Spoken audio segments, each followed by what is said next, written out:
Hi everyone, I'm Dr. Claudia Kim. I'm a cosmetic surgeon here at New Look New Life. Today we're going to talk about hair transplants.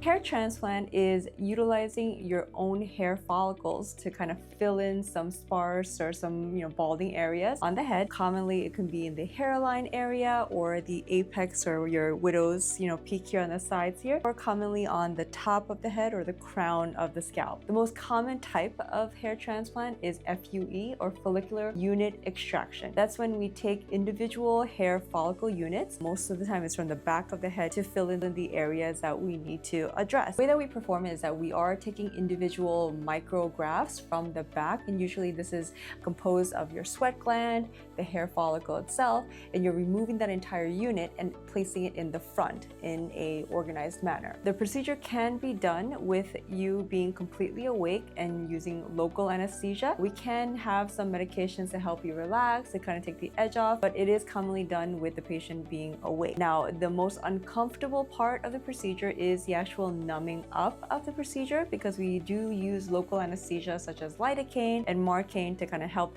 you feel much more comfortable when we're extracting the units and also grafting them into the new site. Overall, the procedure is very tolerable, and depending on how many grafts that we need to use and to be able to graft, the timing could be anywhere from a few hours, sometimes from 4 hours to even 6 to 7 hours, depending on how many units that we are going to have to utilize. Considering the amount of time that we will need for the procedure, get ready to actually bring a good book, have some movies that you can watch, and to kind of keep yourself busy during the procedure. Depending on the facility, they will allow you to take a little break here for some food and some rest, but generally patients do tolerate it very, very well. We are commonly asked what to expect after the procedure. So you are going to look a little bit strange for about a week to 2 weeks. And so in the initial period, there will be a lot of kind of oozing or blood scabbing afterwards. So you do have to make sure you leave some towels on your bed or on your pillow, just so that you don't stain your pillowcase. But the first few days, expect some crusting and some scabbing. For the projection of recovery, around the day 5 to about 2 weeks, you will have the follicles start to fall off with some of the crusting. It will be quite itchy, so it is advisable not to scratch it. And depending on your provider or your facility, they will give you certain instructions on how you can deal with the discomfort and the aftercare. Depending on the facility that you are getting the hair transplant in, they will provide you antibiotics or prescribe oral antibiotics, topical antibiotics, sometimes some pain medication, and sometimes steroids to help with the inflammation and swelling. So it really depends on the facility that you're working with and their normal protocol on how to prepare for surgery and the medications that you're going to need for afterwards. But overall, very typical to make sure that you do have clearances and proper blood work to make sure that you are the right candidate for a hair transplant. Also, if there is any nicotine use, it is highly advisable to stop all nicotine products before and after the procedure, because it can compromise the viability or the survival of the hair grafts. So to optimize the most amount of hair graft survival, make sure you follow your provider's instructions and very carefully, and also get all your supplies in advance.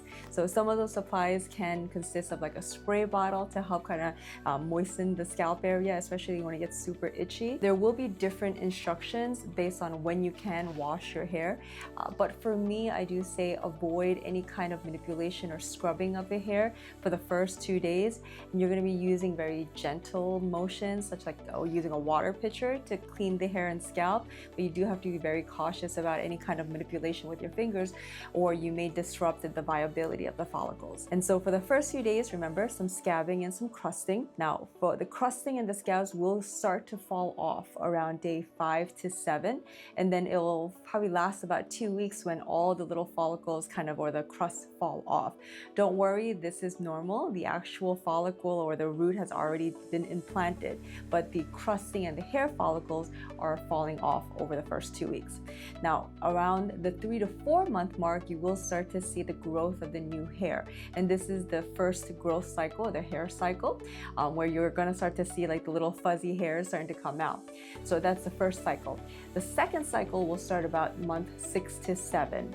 And then usually at about 9 to 10 months is when you actually start to see the full growth of the hair. So keep in mind that for you to see the full results, it can potentially take up to 10 months or even a year in some individuals. You do need multiple sessions of hair transplant. It is advisable to at least wait about 10 months so you can see the viability of the grafts before you do an additional session. Another question that I get is it too early for me to do a hair transplant procedure?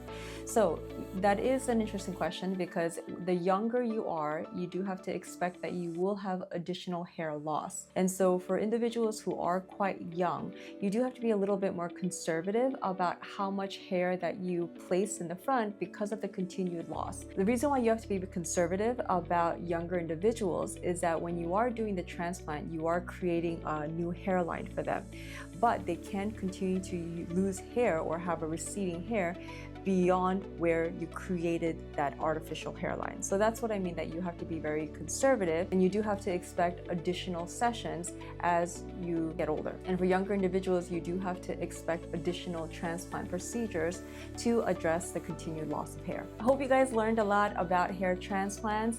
Continue to subscribe for other educational videos like this.